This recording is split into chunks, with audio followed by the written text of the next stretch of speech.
PSAT, we had 539 students tested for the PSAT, and if you're looking for those scores come back in December, right before the break.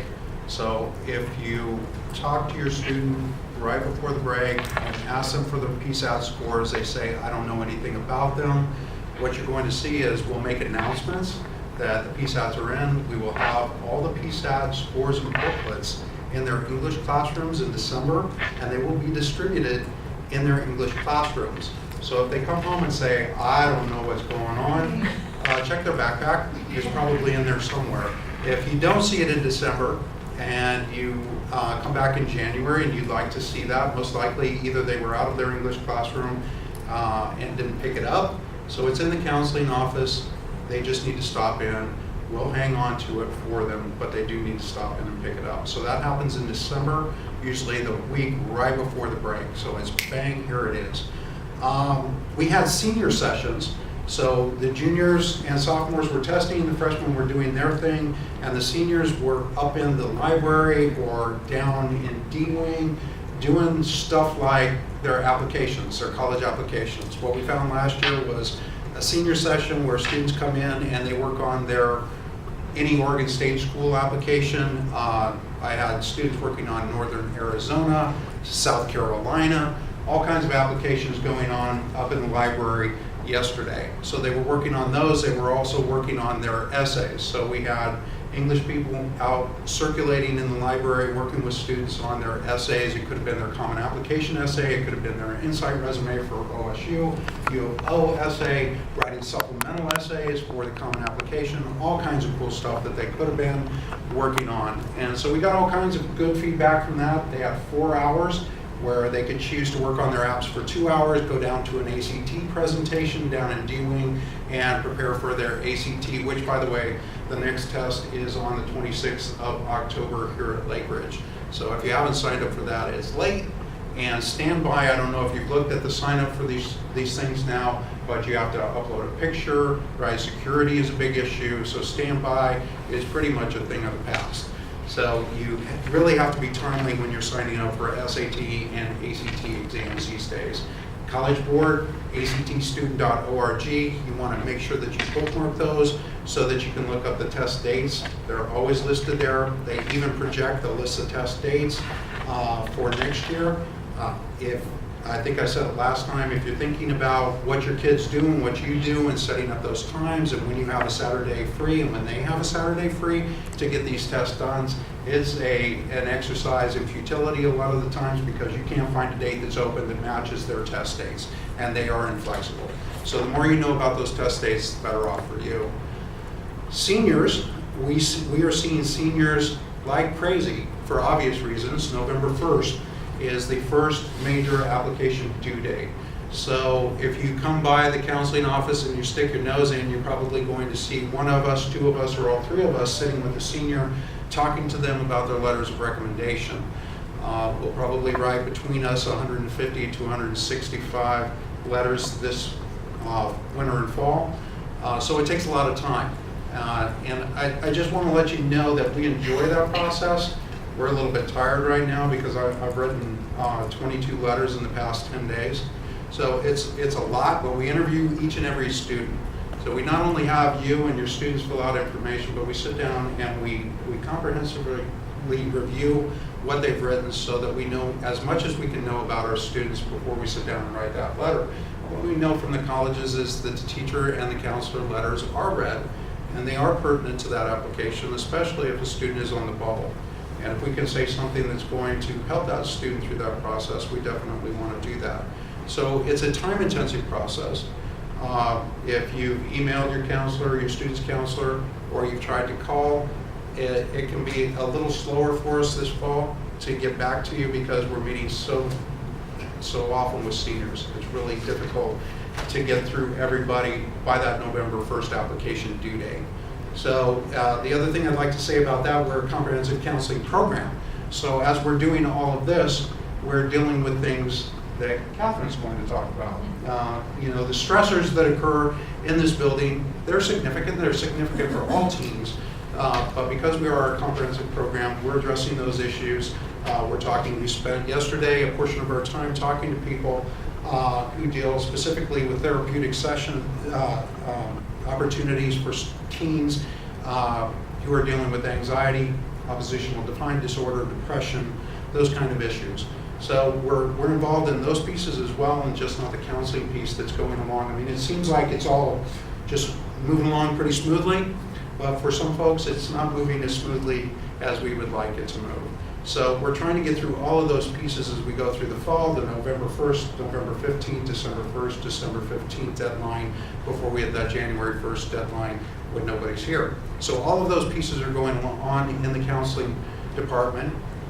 All that to say thank you again for helping us with the college visits. With 100 schools, you can imagine if we had to pull ourselves out of dealing with students and working with students to have to meet each and every college representative over the course of the beginning of school through the time they stopped is next to impossible. We wouldn't be able to do anything but visit with college reps. And that would take away a huge part of what we do with your students.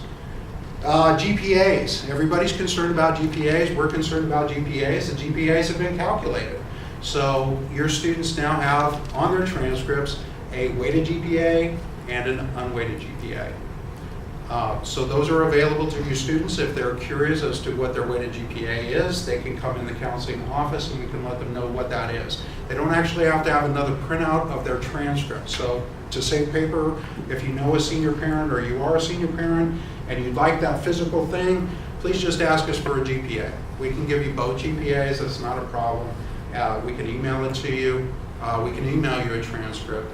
But again, with all of the things that we're doing, even if you stop in and talk to Julie Batson and say, could you pull up my student's GPA for me? She can take care of that for you. But they're going to need that for the college applications. It wasn't given to them during their senior conferences, so that's an important piece for them to have to report. So it should be a quick thing, but again, if you can email or stop in and talk to Julie, that would be helpful. Common application. Common application is new this year. It's called the CA4. It's in its 4th revision, and it's not going as well as they would like it. And we can relate because Synergy hasn't gone as well as we would like it, and everybody knows that his new computer program, it's not going to go smoothly. It's just not. So the Common Application is experiencing problems. We just received an email from Duke. We received emails from UNC. All kinds of schools are sending emails to institutions like ours, letting us know that they will be flexible. The key for your students is not to assume that they will be flexible, but make sure that they're talking to the institutions and understand that they will be flexible if they're applying via the Common Application. So you want to reduce your student stress level by helping them out, giving the schools a call, and asking them about their flexibility with application due dates if my student is unable to submit the Common Application by the November 1st due date. For example, Duke said we'll take them up to the 8th. So they're hoping everything pans out by the 8th. So just one of those things that parents can do to try to help through this process and not be too intrusive in the application process, right? You can be there and help your students with that information. Freshman conferences are coming up next week. So seniors, we're still meeting with seniors. We're moving into the freshman classrooms. We'll be out of our offices all next week meeting with freshmen because we have a graduation requirement that we have to complete with them, and that is our 4-year plan. So we sit down with our groups in small groups. So oftentimes parents will ask me, what does this look like? It looks like an English classroom. We take the entire class for, let's say, Mrs. Long's freshman English class. We take her class. We split them in 3s for their alphas. Each counselor takes their alpha, and we talk to them about their 4-year plan and being successful at Lakeridge. So that encompasses 90 minutes of that English classroom, and they are done. So there's a graduation piece to that. We also have freshman parent night. That's on the 23rd at 6:30. I believe it's in here. So we're going to talk about freshman success, about the 4-year plan, what that looks like. Really good stuff, 6:30 to about 7:30, and we'll get you out of here with a lot of good information. So freshman conferences next week, freshman parent night on the 23rd. End of the first quarter. Whether you're a senior parent or a freshman parent, everybody in between, it's important to remember that quarter grades are not permanent grades. So if I'm a senior parent and I'm looking to report quarter grades to an institution to show progress for my senior, that's certainly feasible. What you simply need to do is take the unofficial form. There is no official form. These are not official grades. We're not stamping official on anything that is a quarter grade because it is not permanent. So you're more than welcome to take that grade report. Everybody receives quarter grades. Copy those and send those to the institutions. That's perfectly fine. For freshmen, sophomores, and juniors, it's important to remember that these are not permanent grades. It's halfway through the semester. It's a good benchmark. So if your student is struggling at the halfway mark, it's a good time to schedule a time to meet with the counselors and possibly teachers to go over what's going on or what's not going on, to see what we can put in place to try to help your student progress in a positive manner. Semester grades are final. Semester grades are permanent. So if you're halfway through, you've got half left, how can we improve to get you where you want to go? That's a conversation that you want to have with your student. Oddly enough, I just had a conversation with a senior, just to close. She came into my office yesterday. I'd already met her to cover her recommendation that I'm writing. And she'd already gone through her senior conferences. She heard everything that was said in there. And her question to me was simply, Mr. Brown, I'm already feeling it. I said, okay, what is it? And she said, I'm feeling like I'm not going to work hard toward the end. I haven't even completed my applications, but I'm this close, and now I'm starting to feel it. Right? She's starting to feel that senioritis bug already, and we're only October 18th, and she hasn't even gotten an admissions decision yet. So, and you could see it in her eyes. What happens when I get that admissions decision? I'm going to fall off the face of the planet. And as you prepare your younger students and as you talk to your seniors, you always want to remember that they need to finish this thing all the way through June. You'll hear me say it a million times. It's very, very important for them to finish this all the way through June of their senior year.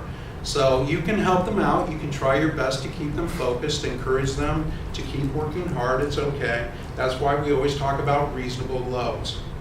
So whether you're a freshman parent or a senior parent, it's always important to keep that reasonable load thing in front of you, because I think that's a good segue to what Catherine's going to talk about in terms of stress and how this academic environment can cause a lot of stress for you and your students. So academic load is the key. Any questions? Oh. Yes. The four-year plan for the freshmen, how can we help to be with our freshmen? We're going to, that's a really good question. We're going to complete the four-year plan with your freshmen. When they're complete, we're going to photocopy them and stick them in with their quarter grades so that they don't have to bring them home to you. You'll receive them in the mail. So we would like you to look at those, sign those, and have your student bring them back into the office. And of course, if you know your students, maybe it would be better to maybe bring them in yourself, just to make sure that they make them back to us. But we want to make sure that you've seen them. Please remember though, the four-year plan, the way we describe it to freshmen is this is a goal planning sheet. This is not set in stone. If you want to get through Calculus AB and you don't attain Calculus AB, that's all right.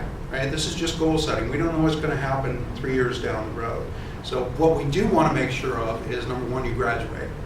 Number two, we want to set some goals in terms of what do you want to do after high school? Do you want to go to a college? Do you want to go to a two-year college? Do you want to go to an art institute? What does that look like for you? Right? We want you to challenge yourself, so challenging yourself should show up on the four-year plan. But again, when you look at those things and talking to them about load and stressors, you know, when you look at, oh my gosh, you've listed 2 sciences here, seriously? You want to consider 2 sciences next year? Or wait a minute, you just listed 1 science, I thought science was your thing. Maybe we should talk about bumping that up a little bit. This looks a little bit light, right? So the challenging, right? But too much, we want to make sure that there's a balance. But that's what you'll receive. Okay, so maybe asking those questions before next week and maybe looking at the curriculum before?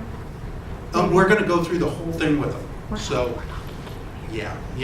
Having a conversation before. Okay. Any conversation with your student is good. Okay. Any conversation is good. All right, thank you. You bet. All right, thank you.